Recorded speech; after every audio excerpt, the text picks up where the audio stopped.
Hello, thank you for joining me here at the Wren's Nest at OPAC. I'm at the gallery today trying to practice social distancing. And actually I'm trying to introduce a few pieces that will be hanging on the wall when we all come back together. And while I'm here, I'm doing some drawing and painting, and I thought this might be a good opportunity to revisit an old subject that is one of my favorites. It's a series that I started 30 years ago, and it happened just by chance when I met a fellow, Mr. Victor Chadwick, who is an authentic American hobo. He wasn't advertising himself. I just happened to cross him on the road, and I managed to put him up for a night and then spend a day with him learning about him. And that was the first experience I had with trying to capture what I regard as unique American personalities and characters and eccentrics. I'd almost forgotten Mr. Chadwick because of all the years and some 15 or so characters that I've done during those 30 years. And now going back, and I just found this print, an hour ago in my print cabinet. And it was like an old friend that I just met again. And I didn't even notice, but this is one that he signed himself. He was a very low-key person and just a beautiful character, looked like something out of a Dickens novel. And that put me to thinking, maybe if I print it, if there's any interest in this kind of thing, I could continue with this as a series. And that's how the American character started. It turned out that it was a good move, and I love what I do with every character that I've met. And over the years, the 15 or so, maybe a little bit of an understatement, I'm not sure, but I plan now to revisit all of that series, compose it together, and add a few characters, hopefully. Tweak all the narratives that I've been making notes on over the years, and now try to compile it for some kind of a publication in the future. I won't dwell on Mr. Chadwick, but he is one of my favorites because he was so down to earth, honest, and his hobo life was absolutely pure. He wasn't trying to attract any attention or to gain any notoriety. He would sleep in the woods at night. He woke up one morning covered with snow, he told me, and threw the snow off and said, I had to yell. I felt like a lion. Now I'll narrow it down a bit. Let me put this behind the piece I'm working on, and I'll tell you how I have gotten to this point. Of all the characters, there are maybe 4 or 5 that I consider kind of a hub if I'm trying to compile everything as being the most likely to garner attention. And of all of those 4 or 5, the one that always comes to the center is Mr. Chess McCartney, the Goat Man. He is the one that is certainly well known on his own, and just to be able to be part of reviving his image and his reputation as a true American folk legend. I'm very pleased to be part of that. I met Chess just briefly on the road back in the 60s, and wasn't overly impressed. There were just 2 of us And I interviewed him, well, I just talked with him, chatted for a few hours, but he was much younger then, and for some reason I just didn't gravitate toward him as an image, but I wasn't even thinking as an artist. I wasn't an artist then. But once I started the series with Mr. Chadwick, the hobo, I thought, I'm going to go back and rediscover the Goat Man, and I'm sure he's dead, so I'll just have to find old photographs to refer to in the drawing. And I lucked out, he was still very much alive, over 100, very close to 100 at that point. And he was living down in South Georgia near Macon, Jeffersonville, he and his son in an old school bus. So this is where I start with this little monologue here, is just to say I'm drawing complete circle, drawing the son of the Goat Man. His name was Gene, and he was my link to the Goat Man at first. Once I rediscovered that Mr. Chess was alive, I went down just on clues and found that old school bus and saw Gene, but the Goat Man wasn't there. And he turned out, Gene didn't look like a friendly character when I first saw him, but he turned out to be very meek, almost puppy-like.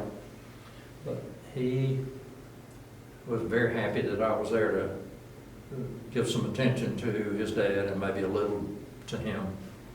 And he said, and he called his dad the old legend. I thought, that's pretty sophisticated talk. And then I realized Gene was just parroting what he had heard probably all his life, because he had been on the road with the Goat Man and the team of 30 or 40 goats and 2 wagons for 30 plus years, 31 years. They traveled the roads of America, and much of that time Gene was with him, even as a child. And that affected, of course, his social life, which was very different from probably any other child in America. And I'll just reflect back and say, I doubt seriously that Gene ever went inside a real home. I doubt that he ever saw a real television, except maybe through a window.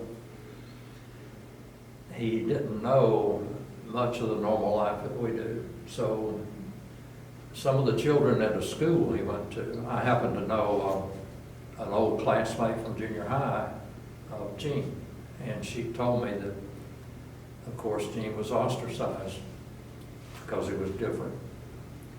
And so school didn't work very well for him, and much of his life he was just walking the roads with his dad.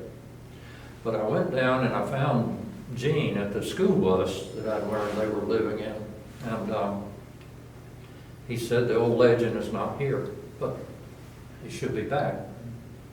So while we waited, Gene showed me the little area that they called home, the old school bus.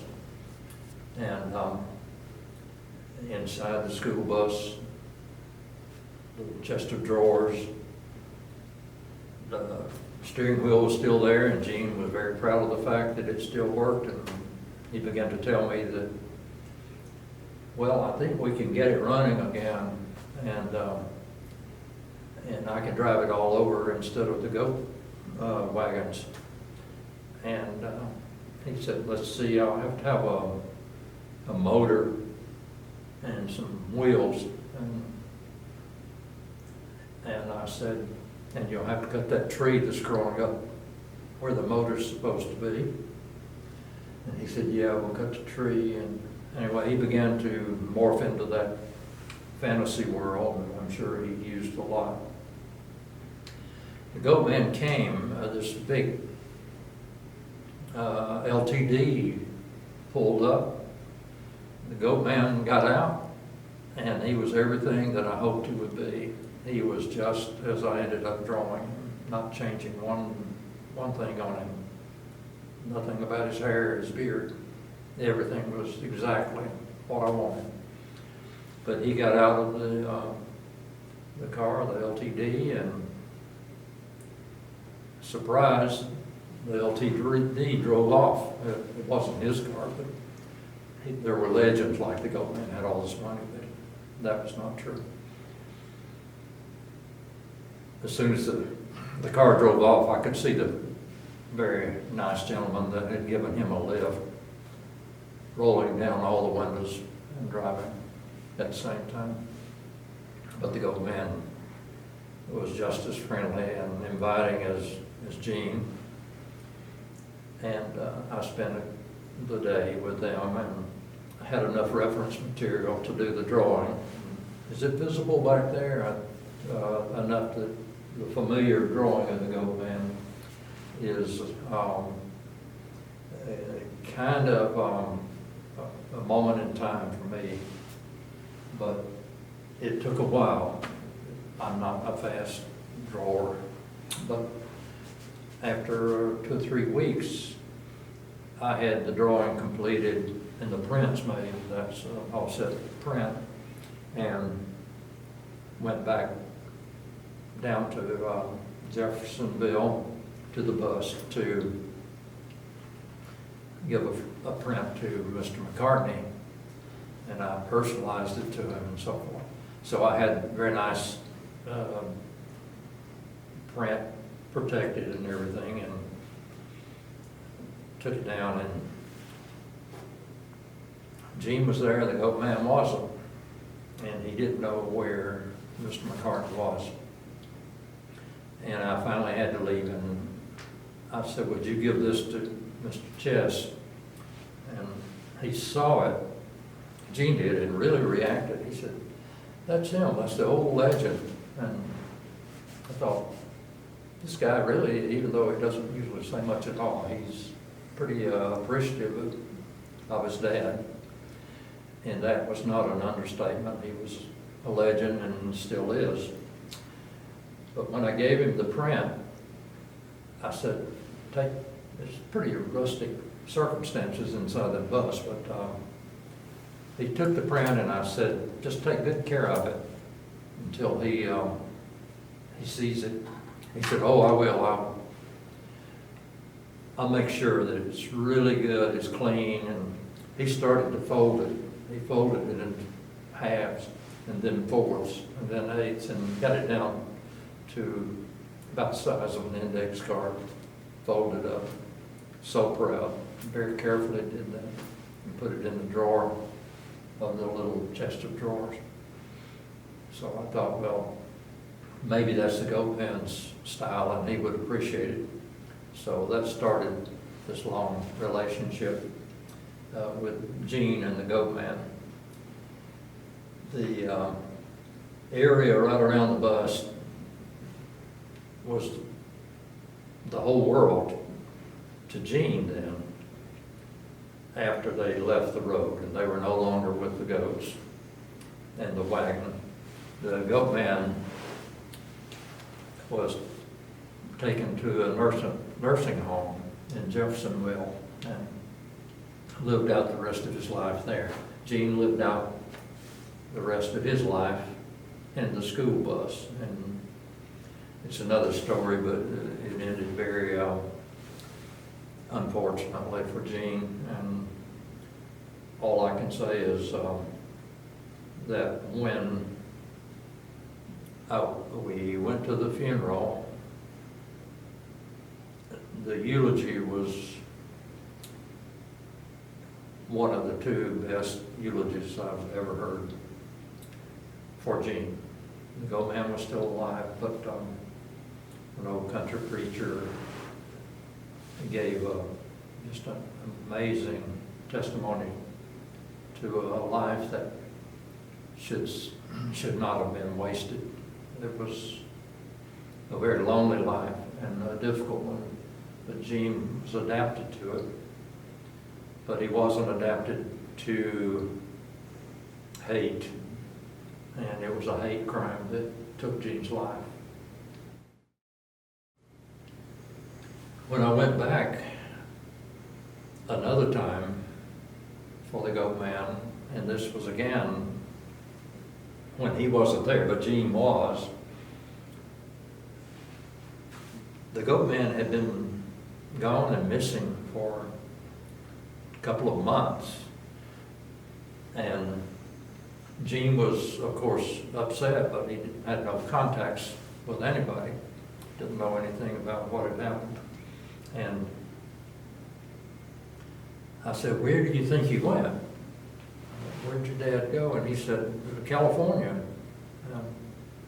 That was a stretch in my mind, but if he was missing that long as possible, and he volunteered that, yeah, he went out to California to marry that little movie starlet. And then I remember the conversation I'd had with the Goat Man where he said he was going to California to find that little starlet. And I said, "Who was it? And who is it?" He said, "Morgan Fairchild." And this predated all of that Saturday Night Live that John Lovett's routine became so popular on, where he always, as the pathological liar, said, "And my wife, Morgan Fairchild, that's the ticket." Well, the Goat Man, I think, initiated that, and I always wanted to ask John Lovitz, "Where'd you get the idea? Did you happen to talk with the Goat Man?" But over the years, the whole series with the characters stayed alive, and a lot of it was due to the popularity of this old man that was such a legend beyond what I expected. We had Goat Man Day here, and we had crowds of people for a whole weekend just to see him, got a print with his signature, that kind of thing. And even as recently as this past week, there have been little explosions of someone discovers the Goat Man and writes a newspaper article or a magazine article about it. And they usually trace it back to this, so I hear from it from any of the social media. And it just proves the point that some legends are beyond time. And I think like Paul Bunyan and Johnny Appleseed and all of these maybe real life and maybe not kinds of folk legends, that the Goat Man deserves his place right there at the top. He's spanned several generations now. People that know who he is want to know more, want to be part of it. And there are requests now to start Goat Man blogs and to even do variations of the drawing for collectibles, that kind of thing. At any rate, this is just a few notes about one of my, the best known character that I've done, and then about his son, this modest little simple personality that had a rough life without all the attention that his dad got. But at the same time, there are some things about Gene's life that I think we could all envy. And I'm kind of glad to know that he, during the peak of his life, was able to complete that phase before it was taken. I think I'll let it go at that and then pick back up next session with maybe another character or two that are very different, but in their own way would contribute to this series that I call American Characters, and with the initial name American Characters and Eccentrics. I think I'll go back and put that back in there in some cases, because some of the best characters were right near the edge. Some I've had to delete because they were over the edge, but the eccentricity is one thing that I think endears them to me and maybe to everybody. I've only mentioned a few points in Gene's life, and I've covered more detail than this on paper, just with as with all the other characters, a narrative about Gene. And this one was printed. The narrative was printed with an in-progress sketch of this by a magazine here, the Oxford Access magazine. And I'll have that link added to this video so that you might find it interesting to go back and read a little more anecdotal material about Gene and his dad. While I have this drawing here, it's in progress, and even though it looks very unfinished, some of this will remain unfinished because that's the style that I like. It's to me, redundant to complete all the details in the background, that kind of thing. So you'll notice in almost all of my drawings, some parts are left unfinished. But I will go into some detailed techniques, mainly with painting, in a different video. But drawing is very straightforward and a good way to start if you're interested in art. I'll just give you a couple of caveats here because I'm always experimenting, and on this one I've tried a new paper and I don't like it. It's taken me about 3 times as long to draw this as I should because it's too smooth. So if you want to begin trying to do some figurative drawings like this, the good booklet that you get in at Hobby Lobby or any of the art stores that has heavy duty art paper, drawing paper. If you start with that, and there are different textures, you'll find it a lot easier, and you can do touches like this. Is very challenging to try to make any corrections. This paper is not forgiving, so this is probably the only one you'll see on this paper. But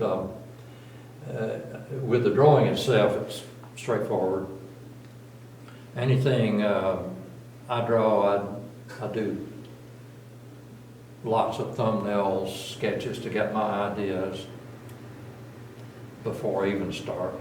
And like when I met the Goat Man, and I had him stand as in a pose that I had in my mind, and that was the first day I talked with him. But I said, just talk to me, be yourself. And then I said, I wish you had a baby goat here, because that would be perfect for this pose that you have right now. And I said, could you hold something else, maybe a cat? Do you have a cat? And he turned around and said, Gene, bring me the cat. And he had a big black cat, and he took it and held it like he's holding it in my drawing. And that was my reference for all the time I saw him holding the cat, I was seeing him holding a baby goat, and it worked out very well, I thought. But with the drawings, I do lots of little thumbnails and try to get an idea. With Gene, I wanted to be sure to get a bus in the background, their school bus. They had 2 cots, an old stove, wood-burning stove or coal-burning stove, and kind of a table, and the bus seats that were still in there. Windows were out, even in the cold. It was a rough life, but they were both accustomed to it. But back to the drawing, once I get the thumbnails to kind of tell me where I'm going, then I will project it up to the size and do my outlines, and then start with very hard pencils on the paper, same paper, but do your initial work with an H or a 2H pencil, and it will be easier to correct because you're going to make some changes from that very early part that you put down. And that way you can progress through the very hard to a 2H, which is just the old junior high school pencil. Don't ever use the eraser. You can use the pencils all day, it works just fine. But the eraser will set you back at ground zero if you're trying to draw something. But once you get your outlines, and with this style, you may have a very different style where you just loosen up, and good for you if you do. Just go wild, go crazy. But I have to have a very controlled type drawing to try to capture what I see with people. And then you fill in, you can ad-lib a lot of this, but you get your start from any reference you can by going on site or photographing or anything, so that, you know, little details will come back to haunt you if you don't know exactly how they place. And with a person, it can be the same way. But this is pretty close to the Gene that I saw the very first day. And once you got that, you've got the personality. You can play with all this and progress, ad-lib all this. I included it looks like a trash heap, but really Gene spent a lot of time collecting cans off the highway, and so I represented that with this, and I'm going to add a few more and call this thing done.